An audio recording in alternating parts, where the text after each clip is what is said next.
భారతదేశంలోని ఏకైక దేవాలయం కుక్కే సుబ్రహ్మణ్య దేవాలయం.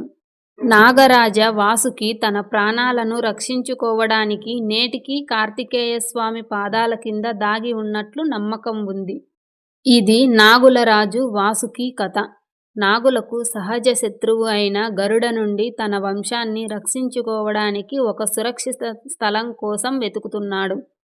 వాసుకి హిమాలయాల గుహలోకి వెళ్లి భగవంతుడు శివుడిని ఘోరంగా తపస్సు చేశాడు. శివుడు ప్రత్యక్షమయ్యి కరుణతో వాసుకికి ఒక వరం ఇచ్చాడు.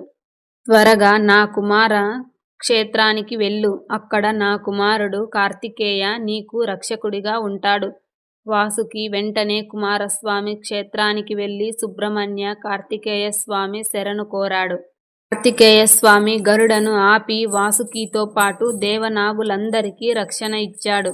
ఎల్లప్పుడూ నాగులను కాపాడతాను అని వారికి వాగ్దానం చేశాడు. ఇప్పటికీ నమ్మకం ఏమిటంటే ఈ దేవాలయం గర్భగుడిలో ఉన్న కార్తికేయుని విగ్రహం కిందే నాగులు నివసిస్తున్నారు అని. భక్తుల రక్షణ కోసం గర్భగుడి మరియు ప్రవేశ ద్వారం మధ్యలో వెండి పలకతో కట్టబడిన గరుడ స్తంభను ఏర్పాటు చేశారు.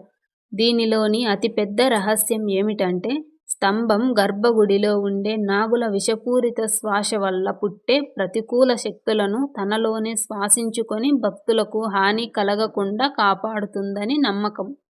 ఇలాంటి రహస్యమయమైన పవిత్రమైన ఈ ధామమే కర్ణాటకలోని దక్షిణ కన్నడ జిల్లాలో ఉన్న కుక్కే సుబ్రహ్మణ్య దేవాలయం.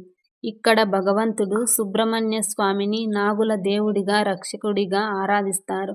కామెంట్లో ఓం కార్తికేయ నమః అని తప్పకుండా కామెంట్ చేయండి.